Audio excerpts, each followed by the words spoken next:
Bonjour! Today we're going to go over our sixth lesson. By now, you should be used to the rhythm. These lessons do require quite a bit of work on your own, but if you keep at it and make sure you take the time to understand each point every week, you'll be able to build on a solid base quite quickly and maybe even hold a simple conversation by the end of the year. So don't despair and keep learning. Alright, as usual, please download the notes using the link below to follow along, and like this video and subscribe to this channel if you haven't already. Now, our first point is quite simple, and it's about the subject pronoun on, spelled O-N. We had left this one aside for now, but we can start using it. While the subject pronoun on usually means nous, or we in English, it is always conjugated at the third person of the singular, meaning it is conjugated like il and elle singular. This is why the sentence on mange usually means the same as nous mangeons. There's also another use of the subject pronoun on, and that's when you're trying to make a sentence impersonal. For Spanish speakers, this may come easy, but basically imagine that it is similar to the word one or they as a subject when you don't talk about a specific person. This is why we can say en France, on déjeune à midi, which would literally translate to in France, we eat at noon, but it actually means in France, people eat at noon. This is a generality that doesn't really speak of one very particular group. The same is true in an example like quand on est un bon étudiant, on écoute, which means when we are a good student, we listen. While a bit condescending because it would clearly be aimed at one person directly, it means when one is a good student, one listens. And it is said in a way that is not as direct and personal as if you were a good student, you would listen. Now, our next point is about three verbs of the first group that are slightly irregular. I don't really like to teach them as irregular because the modification doesn't affect the endings of the verb. Just the accent and pronunciation, and there's a logic and a rule behind it, so I'd rather explain to you why we change something in these verbs and show you how. The verbs in question are the verb préférer, which means to prefer, the verb espérer, which means to hope, and the verb acheter, which means to buy. Now, before we get started on how they are conjugated and why, let's step back and talk about the letter E and accents. There are three pronunciations of the letter E by itself. The first one is the letter E without an accent, which is in French, E. And it will be a mute E most of the time. The second pronunciation is the E with an accent aigu, which means sharp accent, using the word sharp as in the musical term going up. This is pronounced with a closed mouth in a line shape, like a half smile. E. This is also our pronunciation of the ending ER of the infinitive of the first group, like in manger. The third pronunciation is the E with an accent grave, which means flat accent using the word flat as in the musical term going down. But also the pronunciation of the E with an accent circonflexe, which we all call the hat, le chapeau. This is pronounced the same as the letters AI together. E, with an open mouth, like in the English word stay. Now you can keep that sound and just close your mouth in a line shape, and you should be able to better pronounce the accent aigu we just saw. Let's practice with the French word toucher. Say the English word stay.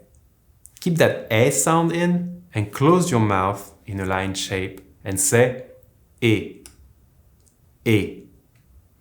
Now say toucher. Again, E as in stay, E as in toucher. Now that we've sorted out the pronunciation of the letter E, let's learn a little rule of pronunciation which affects our writing. The E with an accent grave will always appear if it is followed by a syllable containing a mute E sound. Now, looking at our template verb for that rule, the verb préférer, which means to prefer, we can see that the second E is an E with an accent aigu. Let's remember how to conjugate a verb of the first group. We remove the ending ER and we are left with our root P, R, E accent aigu, F, E accent aigu, R. I just said that if the following syllable contains a mute E, we need to use an accent grave. Well, our endings of our conjugation of a verb of the first group in the present are E, ESE, ONS, EZ, ENT. We have learned that the first three E's and the last ENT are silent or mute. This means that for these conjugations, we will need to change the second accent in the word préférer. Look at the screen and pay attention to the accents so you can see it. The verb préférer is conjugated je préfère, tu préfères, il préfère, nous préférons, vous préférez, il préfère. As you can see, with nous and vous, because the ending is a sounded syllable, we keep the accent aigu before. Now let's try one more time with our verb acheter, which means to buy. It is conjugated j'achète, tu achètes, il achète, nous achetons, vous achetez, ils achètent. The same rule applied right there. Did you spot it? Good. All right. Now we need to see another one of the most important verbs in French. It is the verb faire. The verb faire means to do or to make, but it is used in many more circumstances than in English. What I mean by that is that we do or make a lot of things in French that will have specific verbs in English or even use a different verb like to be. The best way to learn the usage of this verb is to practice by learning French expressions with it. First, let's pull up the conjugation on my left. This time I remembered where it is.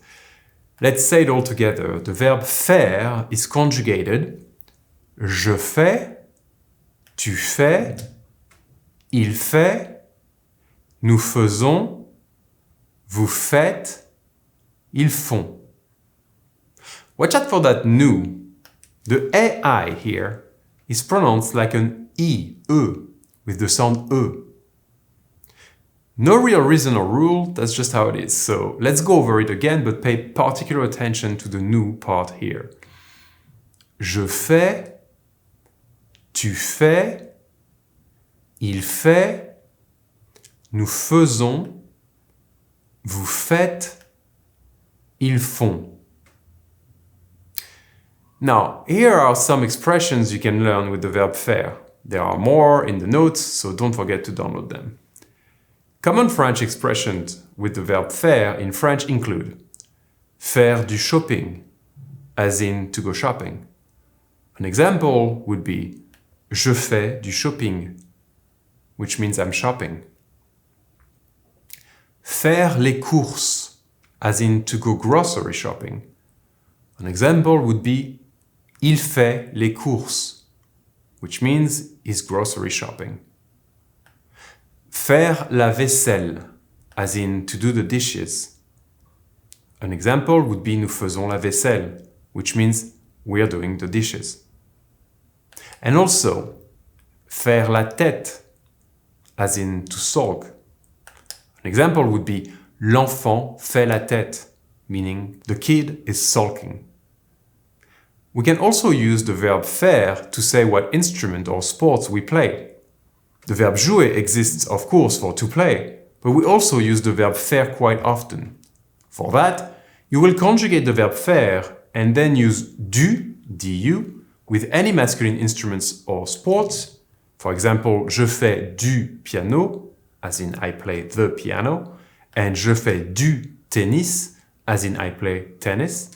And you will use de, la, in front of any instrument or sports that is feminine, like je fais de la guitare, as in I play the guitar, or je fais de la planche à voile, as in I windsurf. Actually, I'd be very interested in learning what instrument or sports you play. Would you be able to post it in the comment below for me? I hope so. Anyway, Finally, we learn about short adjectives that go against the rule and are placed in front of a noun rather than after. The most commonly used are beau for beautiful and joli, another word for beautiful or cute. The adjective jeune, vieux, and nouveau, which mean respectively young, old, and new. The adjectives bon and mauvais, which means respectively good and bad. And finally, the adjectives of size like petit, which means short, grand, which means tall, gros, which means big, and long, which means long. One more thing is that the adjectives beau, vieux, and nouveau will have a special form in front of masculine nouns starting with a vowel. This is a pronunciation exercise, and you can just learn the following sentences. We say un beau livre, but we say un bel ami.